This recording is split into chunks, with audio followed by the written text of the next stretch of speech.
गुरु बना लें और महादेव जी की शरण में चले। तो जब लालच पावला गुरु भैया कहो कि महादेव जी जब दे देना भोलेनाथ दयालु हम तो रुका हम चले कुछ मिल जाये मिलबे करी। और समझ लगा कि महादेव जी का चर्चा लगल बा मंदिर में, सब भक्त लोग चर्चा मगन वाला भैया गए कगरिए बैठल और जाते बैठल तो घंटा महादेव जी के बरिया रे देख लिया कहला कि बस बस भोलेनाथ यही का जरूरी है बाटे, एक घंटा का जरूरी बा दे दे। हमार पत्नी कहत रहे हाँ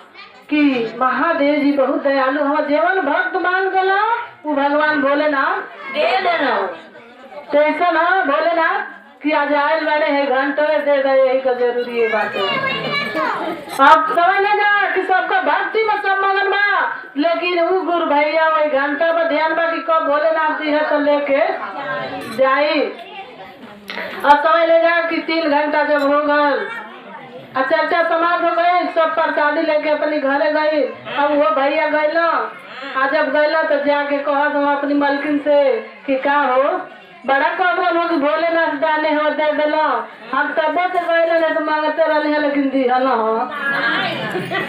अब बहना कहले कि का जी एक दिन गए तो का मांगे लगल हाँ, बाकी खोल के भैया ना कहल कि घंटे में मांगत रही हाँ। अब मन का बात अपनी पत्नी जी से बतौला नहीं, लेकिन कहलो कि मंगले से मिल ली नहीं। कब साँझ होको कि चली अपने भाई अपने आप से ले लो महादेव जी का घंटा उठी है थोड़े ना। अब अनार भाई भैया लोग का कहला कि कुकुर भैया गैला पुजेरी जी खा पी के सुत गल ना। आज जब कुकुर भैया गैला लगल घंटा के बेटे घंटा बेटा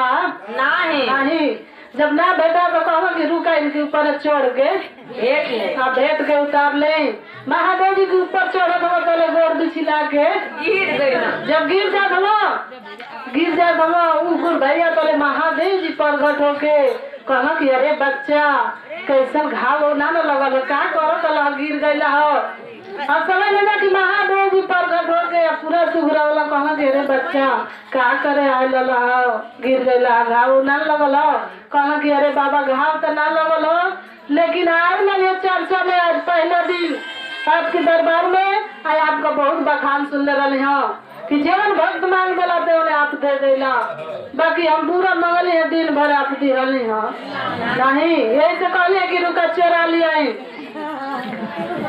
कहलो भक्त की यही से कहलिए बाबा भोलेनाथ की हम चोरा ले आई अब दे ना तो कहलो कि अरे बच्चा ठीक बा जरूर हम दे सके जाए अब से चढ़ के उतारला मिल जाए तो के। और फिर से भोलेनाथ की कपारे पर चढ़ गया जाके उतार लिए ना। जब उतार के लेके आओ तो मारे मगन हो गुरु भैया कहा कि अब तो हमके जीवन धाम चाह दे थे मन मिल गए अब कुछ बात नहीं अब चलो जल्दी मारे मगन हो के जा हम तले पुजेरी जी की गोड़े से लग गल गुरु भैया की गोड़े से पुजेरी जी के ठोकर लग गल। तो पुजेरी जी हम आगे उठला कहला कि अरे चोर चोर चोर पूरा गांव के इकट्ठा जगा दे हम बोला ले लो। अब जब सब जानी मारे लगल तो कहलो गुरु भैया के रे भैया लोग हमार जान छोड़ दलो भोलेनाथ थे हमके दिहल हाँ। अब वहाँ का पुजारी जी कहा कि पूरा जिंदगी बीत गई पूजा करत करत कुछ हमके देवे न गल न दर्शन दिया न बोला ना आई पिया कर से करे ना एक दिन तो इनके भोलेनाथ जी घंटे दे दिया कहला कि झूठे बात पिए खातिर चोरावत लो। अब समझ ले कि मारा मारा अब सब गुरु भाई लोग मारे लगलो कहलो कि जब ये तने बात है कि तो के भोलेनाथ जी दिया तो भोलेनाथ जी तो के आके बचावे तब तो मानेगे नहीं तो मानेगे नहीं। अब समझ ले जा कि पूरा भीड़ लगल बा मंदिर की लगे और कहला गुरु भैया की भोलेनाथ और पूजा तो कबो ना कैली आना तो के जनली, लेकिन आज मुसीबत में पड़ल बड़े आके हमार जान बचाला नहीं तो तुहर भक्त में मार के सब उनका भक्त में हमारा लेकिन भक्त में कोई गो भक्त हो जय हो और समझ ले जा कहला कि हे भोलेनाथ लगला भोलेनाथ के दया मांगे मनावे जलावे कि हे महादेव जी आज तोरी शरण में गिर गल बारे हमार जान तोहरे हथवे में बा हमार जान बचाला नहीं तो आज हमार जान चल जाई। अब सब भीड़ भाड़ लगल बा, आदमी सब जुटल बड़ा कि अगर भोलेनाथ इनके बचैया नहीं तो इनके मार के मुँह गल गया। देखी जाता कैसी इनके प्रगट होके बतावत हूँ, लेकिन समझ नहीं जा कि जब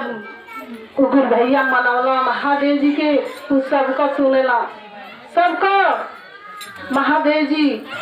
सब भक्त का सुनेला, चाहे जो भी कैसन होके, लेकिन उनके रक्षा करे के अगर प्रेम से दिल से बुला दे भक्त तो जरूर महादेव जी रक्षा करे खातिर पहुँच जाए। तो जब पुकारला तो महादेव जी अपने मंदिर से आवाज आई मूर्ति से कि अरे भक्त लोग छोड़ दलो, हम ही उनके घंटवा पुजारी जी कहला कि अरे भोलेनाथ ऐसी कैसी होगा, पूरा जिंदगी बिता दिले तेरी भक्ति में, हमके कहिए का दिहला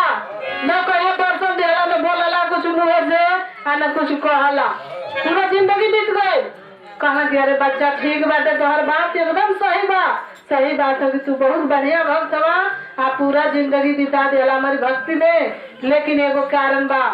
ये कारण बा कि तू भांग धतूर फूल पाती चढ़ावत रहो, आई भक्त आलो तो पूरा देह ही हमारे ऊपर चढ़ा दिलो, पूरा देह चढ़ा दिलो भक्त। यही से हम एकदम खुश होके और उनके घंटा में दे दिले। अब पुजेरिया बाबा मान गए कि सही बात है, हम तो कबते हैं अपन चढ़ावले ना रही, सही बात है कि फूलवा पाती तो आगे चढ़ावत है, जान गए कि भाई भांग धतूर खाला, ये तो ना जान रहे कि अदबियो चढ़ जाए तोरी ऊपर, लेकिन पुजेरी जी सपुर का लेला कहो कि सही बात है भाई। तो भैया का जान बचा दिया महादेव जी, आ पुजेरी जी के भी जवाब मिल गया, सब भक्त लोग के उनका सवाल को मिल गई कि मतलब सही बात है कि महादेव जी आके बचाना होंगे। तो प्रेम से बोलिए साचे दरबार की जय, और एक बार बोलिए भक्त और भगवान की जय। हर हर महादेव, दया करी श्री गुरु महादेव, पवन को